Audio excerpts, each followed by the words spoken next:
10X stages. And 10X stages, when you go through it's like you, Damon, trying to share with me about everything from Kefir. Yeah. It's not possible. You can give me the overview, but unless you're there.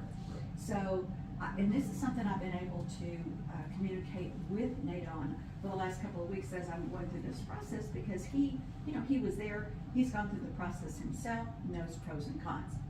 But the other thing I learned about him was that, which was very impressive to me, which has earned him the right to be here, and you're going to understand why. And that is because when looking back on his background, the things that he has, where he's gone to school, what he has taken, some of the jobs he's had, because not only is he from the military. I mean, that's very, and you know me, so structured on everything. We know that is something that the military is, and I thought, that's why, that of all those people in that room, that's one of the reasons that kind of drew me to him. You could see that his intention, his structure, about the things that he does. Then there's also his background. I find out he went to school for economics. He got his securities license. He worked for UBS, and I went, because people, they don't get it. You can't talk to us, because if you're not in our world, you don't understand our world. You will come back with, well, that's nonsense. You shouldn't do this or that. And I go like, no, you don't understand. We have regulations, and we know those parameters. So that gave him, for me, the credibility to invite him here to speak to us. And he also talks about, and his brand is, when you just look at his brand is luxury, and he gets it. So I really want y'all to know those are all the reasons that I wanted him and invited him here to share. So thank you. Welcome. Thank you for being here. I appreciate this opportunity. And Leslie, you can just do skill shots if you want, because I'm going to first start off by just simply saying I'm so pleased to be here. This is the light. I've never been to Oklahoma, but I never miss out on an opportunity. When there's an opportunity to connect with quality people, then I take that time. It's always about weighing the pros and cons and looking at the value piece. I take my time very, very seriously, because I grew up in a small town outside of Savannah, Georgia. And I grew up with the desire of playing college basketball. When my basketball scholarship fell through, I turned down my academic scholarships and enlisted in the Army. As soon as I got to my unit, I immediately enrolled in college courses, continued to play sports, and as a result of that, people saw me. Specifically, one of my professors, her husband was a West Pointer. She knew my company commander, and they approached me about the idea of going to West Point. And that was quite amazing, because I had no intention of going to West Point. I had a disdain for West Point officers. And that was rooted in the fact that I was a soldier that went into the military on my own merit, own choice, not because it was my last resort.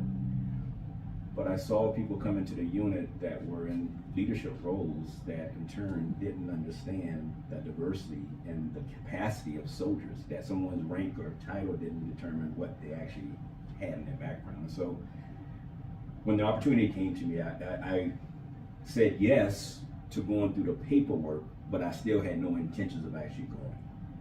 Well, lo and behold, I got a knock on the door one day in the barracks where the first sergeant came in and said, we're going to be deployed. It was during that time which we got the call that we were going to have to go serve in Operation Desert Shield, which led to Desert Storm. And in that moment, I realized the importance of preparation, of instruction, and of guidance. And though I had fear, I remember very vividly as I walked perimeter during Operation Desert Storm, I said, Lord, if you allow me to make it back, I'll never waste a day of my time. And that's why time is so, so precious to me. Because when you're in that moment where you don't know that time is going to be given back to you, that's when you really start to identify with what do you do and what really matters. And that happened for me at 19 years old.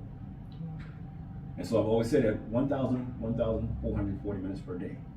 When you subtract out the time for working, for sleeping, for commuting, and the time it takes you to do what you have to do each and every day of your life, most people are left with just 1 to 2 hours remaining to do what they really want to do. But then the question is, do they have the money to do it? And so that's why I committed my life to working with people and recognizing that true wealth is about time. But you can't get that time if you don't have the money out of the way. And so although I may not leave with money, I know at the end of the day that 77 million baby boomers are retiring and facing a cash flow danger. That 66 out of 100 people age 65 earn less than $30,000 in retirement. That 47% of people said they had a $400 emergency, they had to sell something or borrow money to address it, and 68% of people are living paycheck to paycheck. And so it's about how to think versus what to think, and that's what I appreciate so much about ChappelWood Financial Services. That's what I appreciate so much about you, Victoria. I read your book cover to cover, and I loved it. And the reason I loved it is because I love the authenticity. I love the voice and being able to hear it. I love the structure. It resonates with me because I always found that I thought I was very unique in my approach. But what I saw was something very familiar about how do you go about serving others. Because that's all it's about.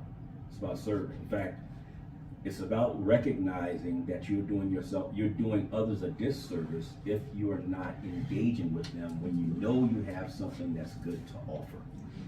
That you should never back away with your pricing because it's not about price. It's about value.